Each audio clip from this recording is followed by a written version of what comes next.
Recurso de apelación. Recurso de apelación es el medio que la ley concede a la parte agraviada por una resolución judicial para que el Tribunal Superior la enmiende, la modifique o la revoque conforme a derecho. Es el medio que la ley concede a la parte agraviada por una resolución judicial para que el Tribunal Superior la enmiende, la modifique o la revoque conforme a derecho. Causales de la apelación.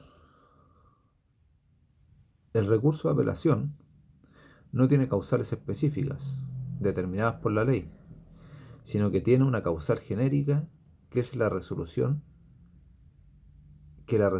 cause agravios. Esa es la causal genérica del recurso de apelación en materia civil. Por lo tanto, es un recurso ordinario. Por eso tiene una causal genérica. ¿Cuál es el objeto del recurso? El artículo 186 del Código señala que el recurso tiene por objeto obtener del Tribunal Superior respectivo que enmiende con arreglo a derecho la resolución del Tribunal Inferior.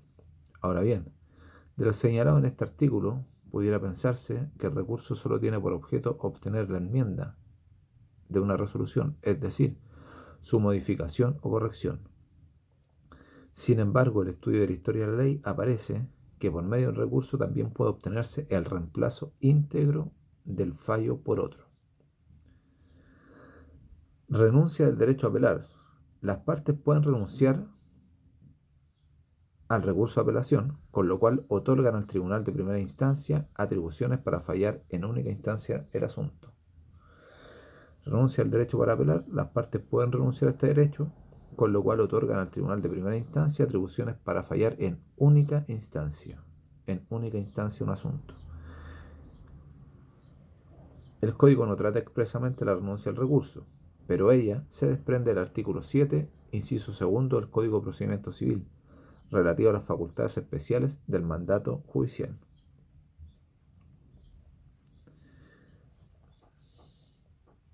Para renunciar a la apelación hay que tener facultades especiales.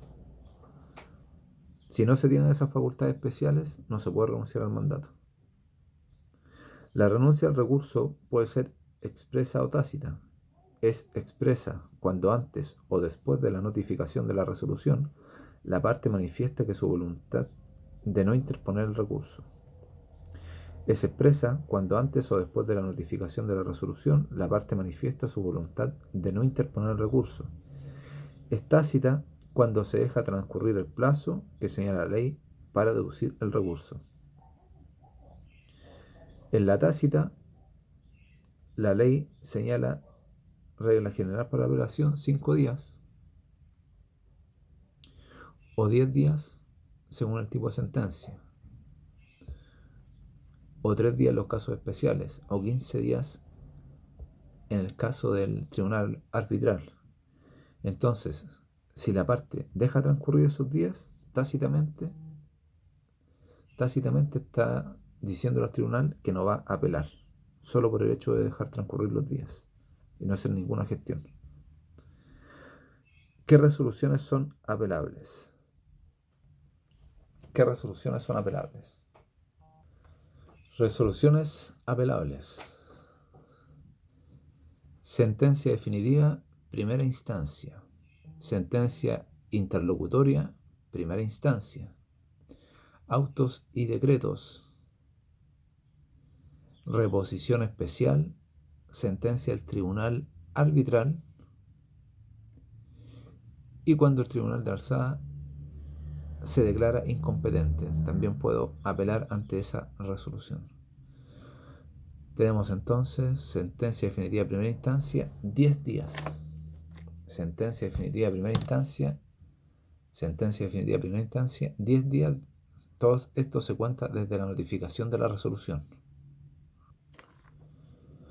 Sentencia interlocutoria y otras, 5 días es el plazo para apelar. Autos y decretos, 5 días.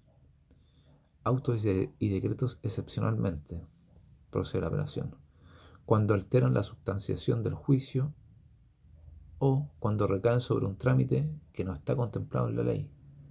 Se interponen en subsidio de la reposición. Reposición especial a sentencia interlocutoria, donde se repone y se apela en subsidio, el plazo es 3 días. ¿Qué resoluciones son estas? La resolución que recibe la causa prueba, la que cita las partes de sentencia, la que deniega la apelación en segunda instancia, la que deniega la casación de forma y la que deniega la casación de fondo. La sentencia del tribunal arbitral, el plazo para apelar son 15 días. Ya, entonces las resoluciones apelables, sentencias definitivas y las interlocutorias de primera instancia, salvo que la ley deniegue expresamente el recurso. Las sentencias definitivas interlocutorias son las que están definidas en el artículo 158. Sin embargo, si bien constituye la regla general que dichas resoluciones sean apelables, ellas mismas no lo son cuando la ley lo deniega expresamente el recurso. Y la ley lo niega expresamente, primero, en atención a la cuantía del asunto. Si es de muy baja cuantía no hay apelación. Y en atención al principio de celeridad de los juicios. En atención a la cuantía, una resolución no es apelable no porque se estime que por su cuantía sea menos importante, sino para evitar que el objeto del juicio sea absorbido por los gastos de un juicio prolongado. Para determinar qué causas se conocen en única instancia, es decir, en las cuales no procede la apelación, es preciso ver las normas del Código Orgánico de Tribunales. En atención a la celeridad de los juicios, en estos casos la ley elimina el recurso en atención a la pronta administración de justicia, pues la utilidad del recurso no es tanta como para sacrificar el principio de celeridad de los juicios. De este modo, existen numerosos artículos que señalan que determinadas resoluciones no son apelables. Artículo 31, inciso final del Código. El artículo 49, inciso segundo, y el artículo 60, inciso final.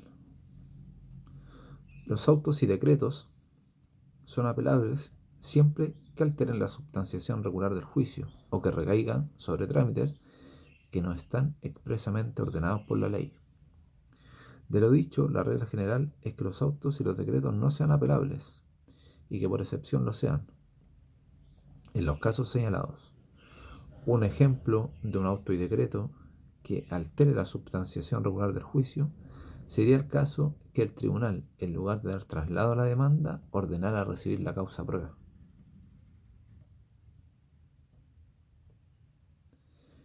En lugar de dar traslado a la demanda, ordena recibir la causa prueba.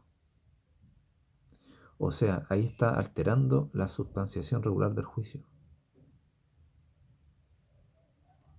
Por eso es apelable. Da traslado a la demanda. Cuando corresponde traslado a la demanda, ordena recibir la causa prueba y se salta varios trámites del proceso. Y un autodecreto que recaiga en un trámite no expresamente ordenado por la ley sería aquel que diera traslado para duplicar en un procedimiento sumario, el cual no consagra ese trámite. Recae sobre un trámite no expresamente ordenado por la ley. Por último, la apelación de los autos y decretos se rige también por las siguientes normas. Primero, la apelación de autos y decretos solo se admite en carácter de subsidiaria del recurso de reposición y para el caso que éste sea denegado, o sea, hay que reponer con apelación en subsidio. Segundo, existen disposiciones especiales que regulan los casos en que la aplicación de las normas anteriores sobre procedencia o no de la apelación de los autos y decretos dan lugar a dudas y por ende la ley indica expresamente si la resolución es o no apelable.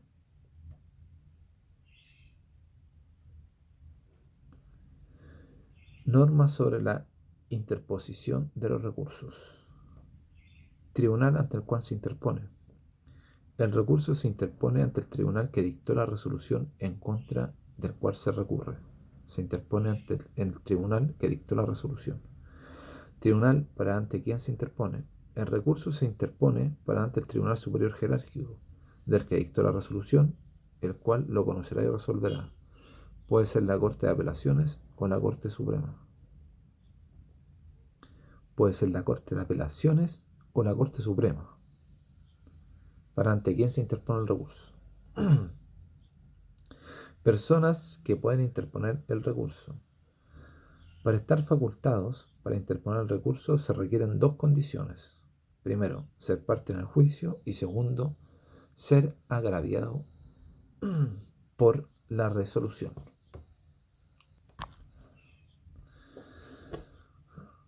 Ser parte. Esta expresión comprende tanto a las partes directas como a las indirectas, esto es, a los terceros. Pueden asimismo interponerse tantas apelaciones cuanto sean las partes del juicio. Ser agraviado. Se entiende que la resolución causa agravio cuando ella ha negado lugar en todo parte a la solicitud de la parte que va a interponer el recurso, de manera que pueda apelarse de toda la resolución o de una parte de la misma. En consecuencia, puede apelar de una resolución no solamente la parte vencida, sino que también la vencedora, cuando no obtiene lo pedido. Entonces el agraviado puede ser el vencido o el vencedor. El vencedor quizás quiso obtener 1000 y solo le dieron 500. Por eso va a apelar a la resolución. Vencido y vencedor. Plazo para apelar. Respecto es preciso distinguir si se trata de una sentencia definitiva u otra resolución. Sentencias definitivas. El plazo es de 10 días contando desde la notificación que se entabla el recurso. Sentencia definitiva solo de primera instancia. Demás resoluciones apelables. 5 días serían las interlocutorias y donde están los decretos. Y 15 días para la sentencia dictada por los tribunales arbitrales. Ahora bien, el plazo para apelar presenta las siguientes características. Es fatal, es individual, pues corre separadamente para cada parte desde el momento de su respectiva notificación. Es improrrogable, pues la ley no admite prórroga. Es un plazo de días, por lo que se suspende durante los días feriados, salvo que el tribunal, por motivos fundados, haya dispuesto expresamente lo contrario. Y es un plazo que no admite suspensión ni por la interposición de reposición ni de aclaración, rectificación, enmienda. Entonces, las características del plazo de apelación es fatal, individual, de días e improrrogable. La excepción. El plazo para apelar se suspende cuando fallece una de las partes cobrada por sí misma en el juicio. En este caso, los herederos de la parte fallecida pueden interponer la apelación que proceda dentro del plazo igual al emplazamiento para contestar las demandas, contado desde que se ha puesto en conocimiento,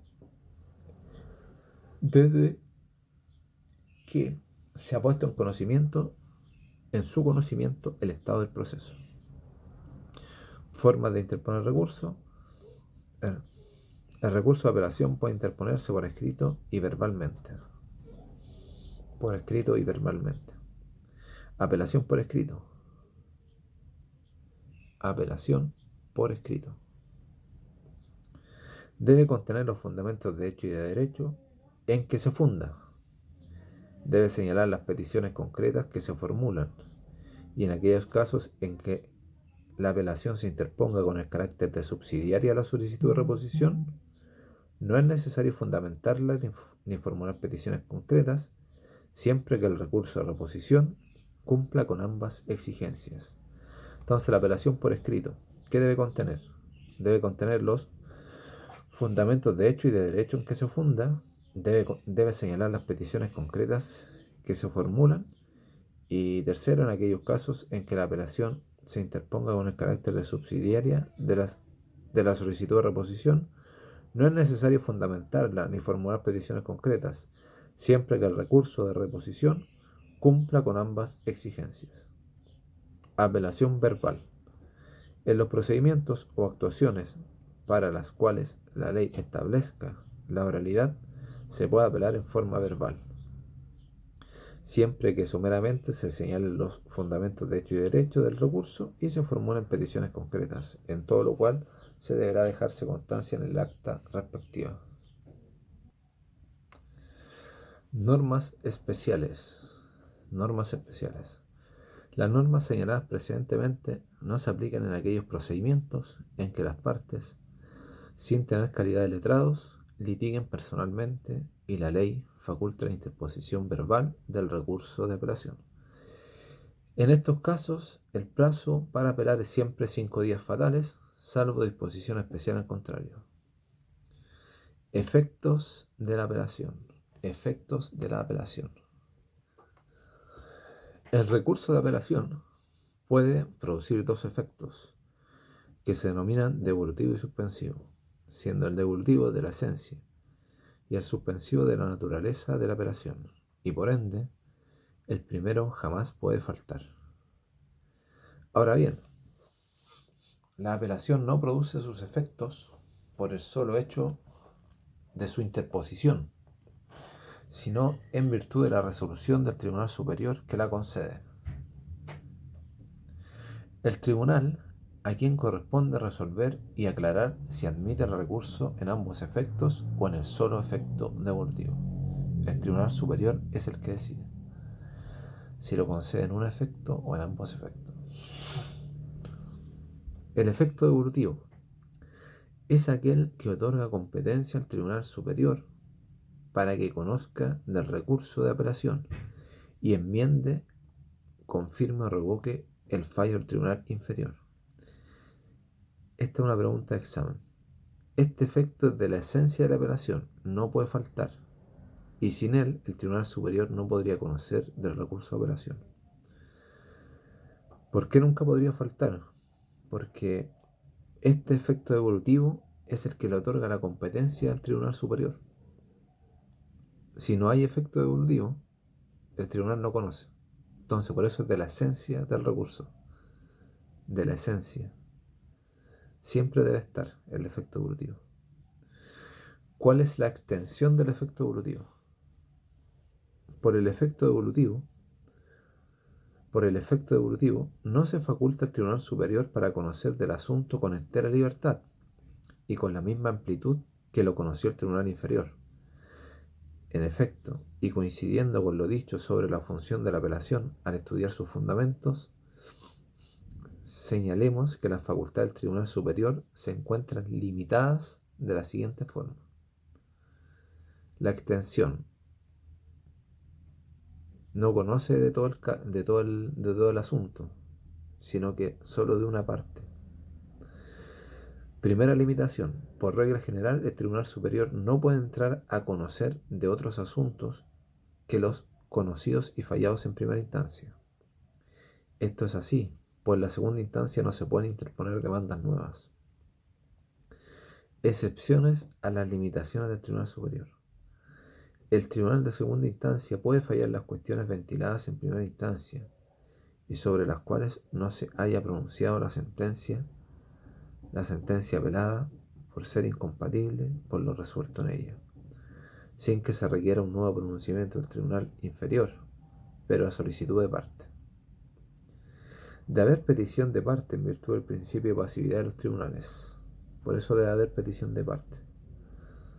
Entonces hay una excepción. El Tribunal de Segunda Instancia puede fallar las cuestiones ventiladas en primera instancia y sobre las cuales no se haya pronunciado la sentencia apelada por ser incompatible con lo resuelto en ella, sin que se requiera nuevo pronunciamiento del Tribunal Inferior, pero a solicitud de parte.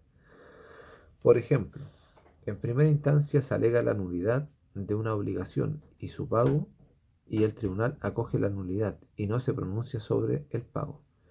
El Tribunal de Segunda Instancia puede rechazar la nulidad y pronunciarse sobre el pago, sin remitir la carpeta a primera instancia para que éste se pronuncie sobre el pago. El Tribunal de Segunda Instancia puede fallar de oficio las cuestiones que la ley lo faculta para resolver en tal carácter, aunque las partes no hayan sometido a juicio en primera instancia y el fallo apelado tampoco las contenga. Por ejemplo, puede declarar de oficio la nulidad absoluta que aparece de manifiesto en un acto de contrato. Insistimos que para que el Tribunal de Segunda Instancia pueda actuar, se requiere de una ley que lo faculte expresamente para ello, de acuerdo al principio de pasividad de los tribunales. Por último, si respecto a las declaraciones que el tribunal pueda hacer de oficio, se establece la incompetencia del tribunal, puede apelarse a esa resolución ante el Tribunal Superior, salvo que esta declaración sea hecha por la Corte Suprema. Es uno de los casos de apelar, cuando el tribunal se declara incompetente. Segunda limitación. El Tribunal Superior solo tiene facultades para conocer de los puntos comprendidos en la apelación. El Tribunal Superior solo tiene facultades para conocer de los puntos comprendidos en la apelación. Al respecto no existe norma expresa que así lo señale, sino que ello ha sido determinado por la jurisprudencia de los tratadistas en la aplicación del artículo 189 del Código, que exige que el escrito de apelación contenga peticiones concretas. Entonces, la limitación del Tribunal Superior solo puede conocer los puntos comprendidos en la apelación, que serían las peticiones concretas. No puede excederse de las peticiones concretas, salvo el caso del juicio sumario, donde el Tribunal Superior tiene facultades amplias, que esta pregunta de examen siempre la hacen igual, donde el tribunal puede excederse a las peticiones concretas solo en el juicio sumario. Es una de las características del juicio sumario, de la apelación en el juicio sumario. Tercera limitación de la apelación.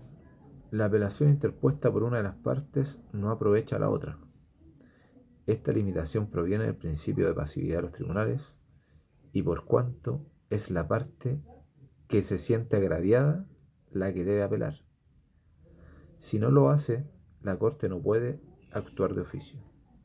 Excepcionalmente, si hay pluralidad de partes y existe entre ellas un vínculo de solidaridad o de pasividad, el fallo aprovecha a las otras partes. Vamos al otro efecto de la apelación. Tenemos el efecto devolutivo y el efecto suspensivo. Entonces, el devolutivo es el que otorga competencia al Tribunal Superior. El Tribunal Superior conoce los asuntos conocidos y fallados en primera instancia. La Corte de Apelaciones conoce los puntos comprendidos en la apelación, solamente las peticiones concretas, y la apelación interpuesta por una de las partes no aprovecha a las otras. Efecto suspensivo. Suspende la competencia del tribunal inferior. Esto es lo principal del efecto suspensivo. Es aquel en virtud del cual suspende la competencia del tribunal inferior para seguir conociendo la causa. Por lo anterior, concedida una apelación en el efecto suspensivo, el tribunal inferior pierde su competencia hasta que el tribunal superior confirme, modifique o revoque la resolución impugnada. La razón de ello dice relación con el objeto de la apelación, pues si ésta pretende subsanar una injusticia, es natural que se suspendan los efectos de ella hasta que el Tribunal Superior revise la sentencia. La razón de ello dice relación con el objeto de la apelación, pues si ésta pretende subsanar una injusticia, es natural que se suspendan los efectos de ella hasta que el Tribunal Superior revise la sentencia. Extensión del efecto suspensivo. La regla general consiste en que el tribunal inferior pierde competencia para seguir conociendo el asunto, pero hay excepciones. ¿Cuáles son estas excepciones? El tribunal inferior puede conocer de todos los asuntos en que por disposición expresa de la ley conserve su competencia. Artículo 191, inciso segundo. Por ejemplo, puede resolver el número de peritos para un asunto. Segunda, dice, el tribunal inferior puede conocer acerca de todas las gestiones a que dé origen la interposición del recurso, hasta que se leen los autos al tribunal superior y en las que se hagan valer para declarar desierta o prescrita la apelación ante la remisión del expediente. Artículo 191, inciso segundo.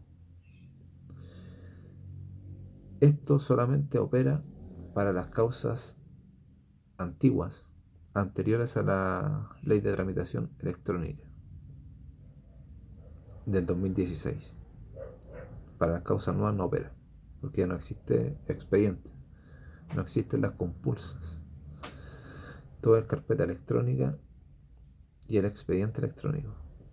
Forma de conceder el recurso. En relación con los efectos que la apelación produce, el recurso puede concederse de dos formas: en el solo efecto devolutivo y en ambos efectos, esto es suspensivo y devolutivo.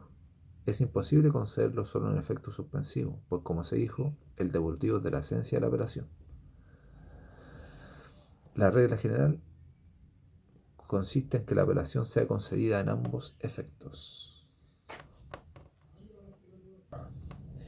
Concesión del recurso en el solo efecto devolutivo. Concesión del recurso en el solo efecto devolutivo.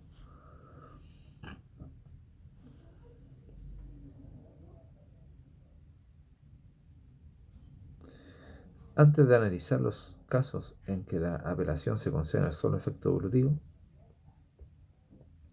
es preciso realizar las siguientes advertencias.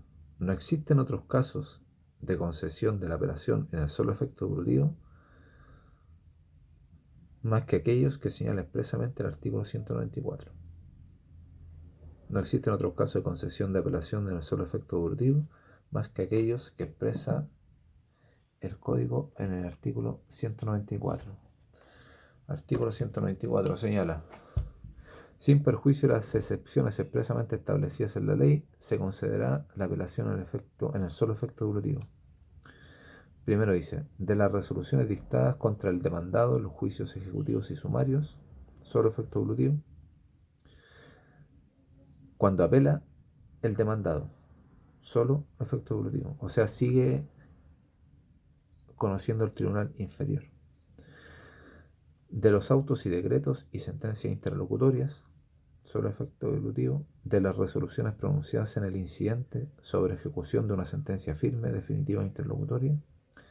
De las resoluciones que ordenan alzar medidas precautorias. Y de todas las demás resoluciones que por disposición de la ley solo admiten la apelación en el efecto devolutivo. Artículo 194. Artículo 194.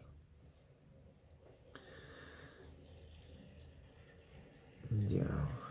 Dice: aún tratándose de los casos aludidos en el artículo 194, una apelación puede concederse en ambos efectos si una ley expresamente así lo ordena, pues ese mismo artículo señala, sin perjuicio de las excepciones expresamente señaladas por la ley.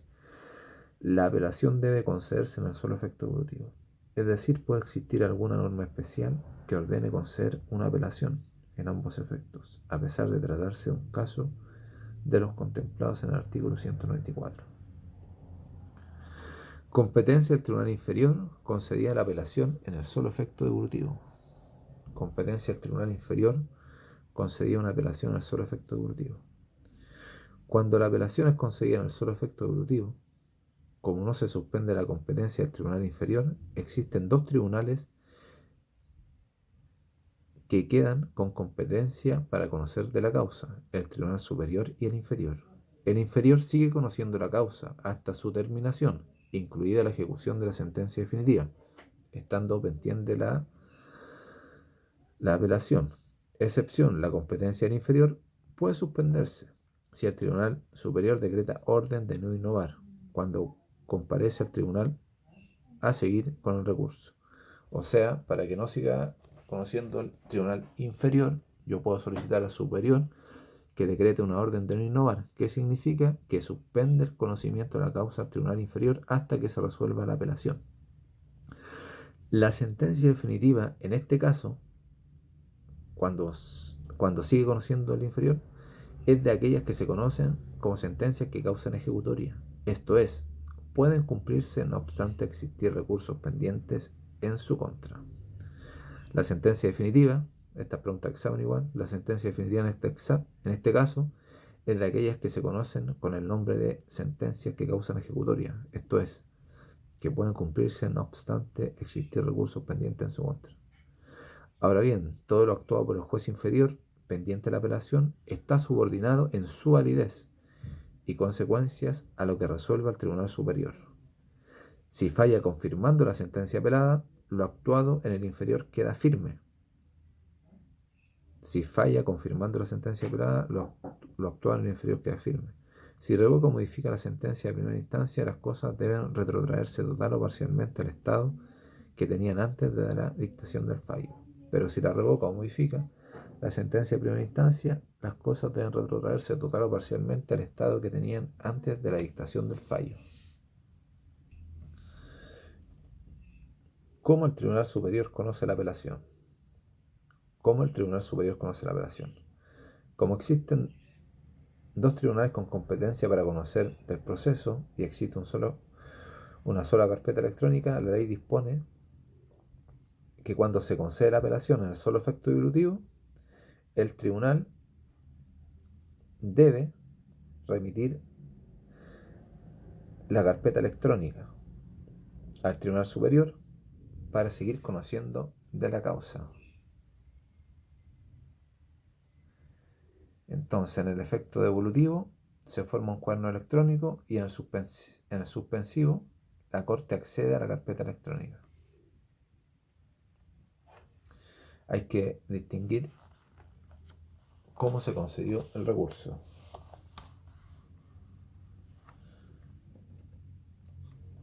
Entonces, ¿cómo conoce el tribunal de la apelación? Hay que distinguir.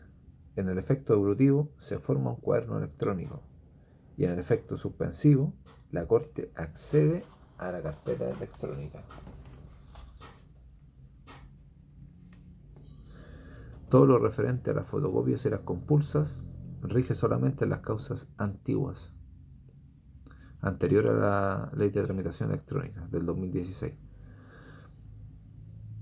Todas esas compulsas, los pagos, eso ya no rigen con las causas nuevas o causas posteriores al año 2016, donde se implementó la Ley de Tramitación Electrónica.